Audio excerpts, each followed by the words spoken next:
हाय, hello, नमस्कार मंडळी.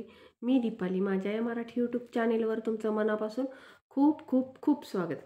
चला तर आजचा खास रेसिपी आणली आहे ती फक्त गृहिणींच्यासाठी आणि तुमच्यासाठी. दिवाळीमधला सर्वात जास्त खास पदार्थ हा. कोणता तो पदार्थ असेल विचार करा बरं.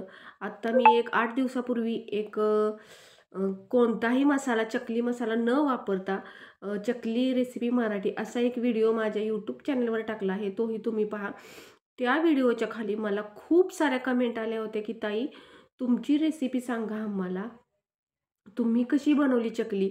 काहींची चकली खूप तेलकट होते, तर काहींची चकली खूप कडक होते, तर काहींची चकली मऊ पडते. असे खूप सारे प्रकार चकलीत होतात. मग माझा आहे घरगुती बिझनेस. घरगुती बिझनेस म्हणजे पौष्टिक लाडू आणि दिवाळी फराळ. या सगळ्या गोष्टीमध्ये माझी खासियत आहे ती म्हणजे चकली आणि डिंकाचे लाडू. मग खूप साऱ्या मैत्रिणींनी मला कमेंट केली होती, म्हणून मी त्यांच्यासाठी हा एक छानसा माझ्या चकली रेसिपीचा व्हिडिओ आणला आहे. तो तुम्ही नक्की बघा. कुठेही स्किप न करता बघा. कारण त्यात मी खूप सारे टिप्स सांगितले आहेत की ते तुम्हाला दिवाळीसाठी नक्कीच उपयोगाला येतील. जेव्हा तुम्ही चकली बनवायला घ्याल तेव्हा तुम्हाला दिवाळीसाठी नक्कीच या सगळ्या टिप्स उपयोगाला येतील.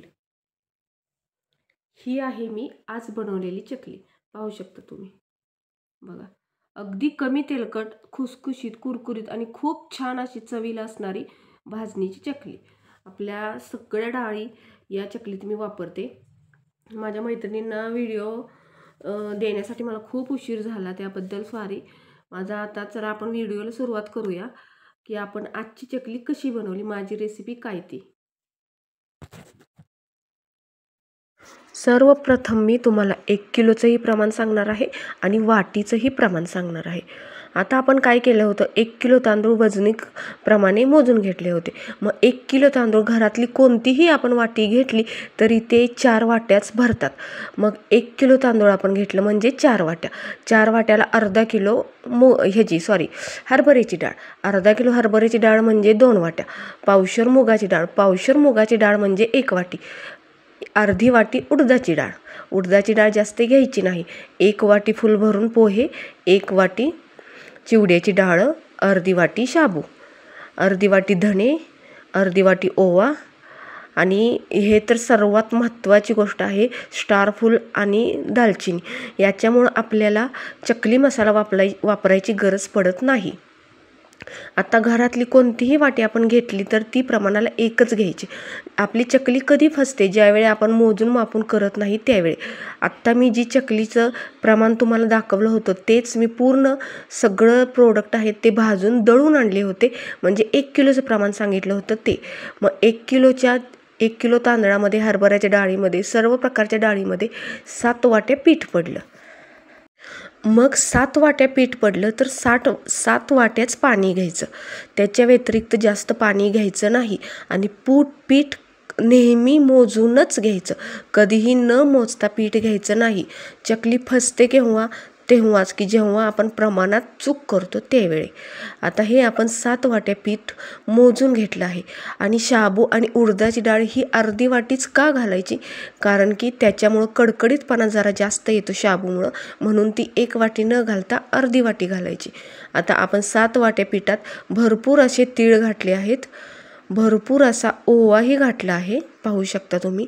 आणि चवीप्रमाणे मीठ, हे बघा. आणि लाल तिखट 7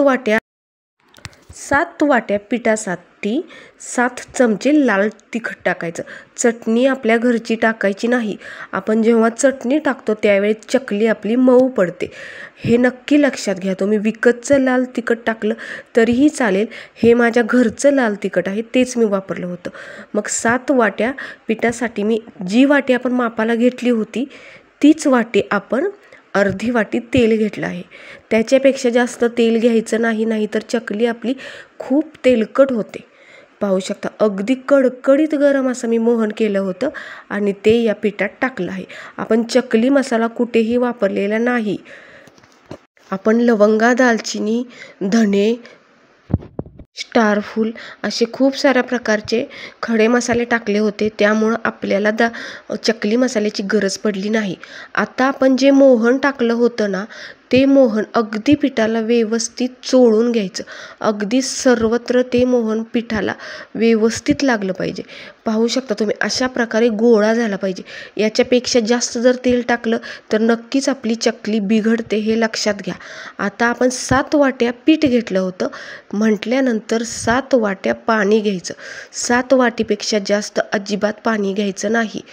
अगदी ते चांगलं खळखळ उकळून घ्यायचं आणि ते ज्या घामेल्यात आपण पीठ घेतलं होतं त्या घामेल्यात हे पाणी ओतायचं.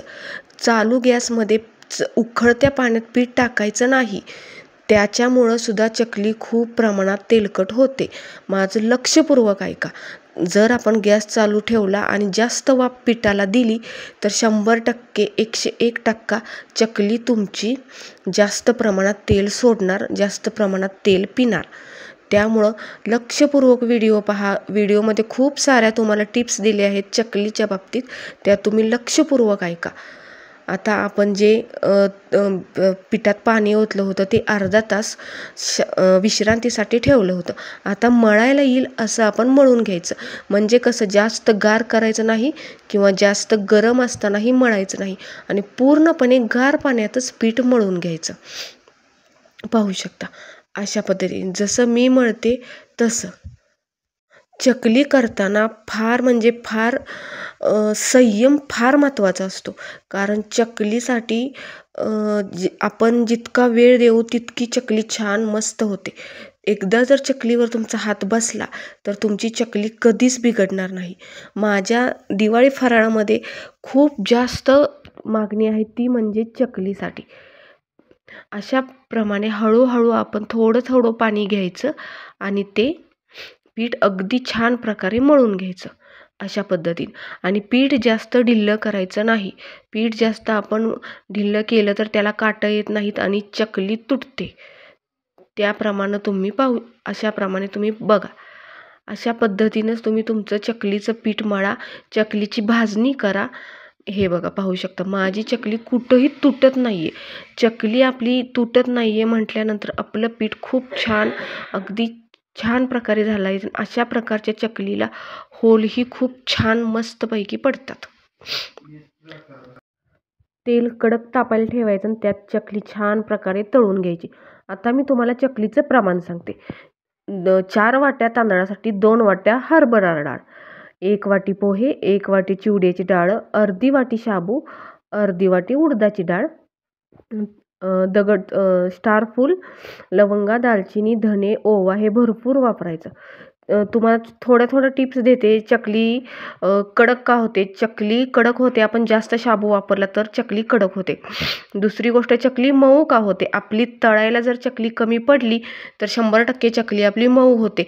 त्यामुळे चकली तळतानाही लक्षपूर्वक लक्ष द्या चकलीकडं, की ती आतून मऊ तर नाही आहे ना. चकली दाबून बघा, तुमच्या पटकन लक्षात येईल की चकली आतून मऊ आहे का कडक आहे ती. चकली तेल केव्हा सोडते? चकलीला आपण अति प्रमाणात मोहन म्हणून तेल जास्त टाकलं तर चकली तेल सोडते. मग ती जास्त तळताना जास्त प्रमाणात तेल पिते आणि त्याच्यानंतर आपण ज्यावेळी बाहेर काढतो त्यावेळी अति तेलकट होते, खूप तेलकट होते आणि खूप प्रमाणात तेल सोडते. त्यामुळं अशा छोट्या टिप्स असतात की चकली करताना आपण त्या लक्षपूर्वक बघायला पाहिजेत.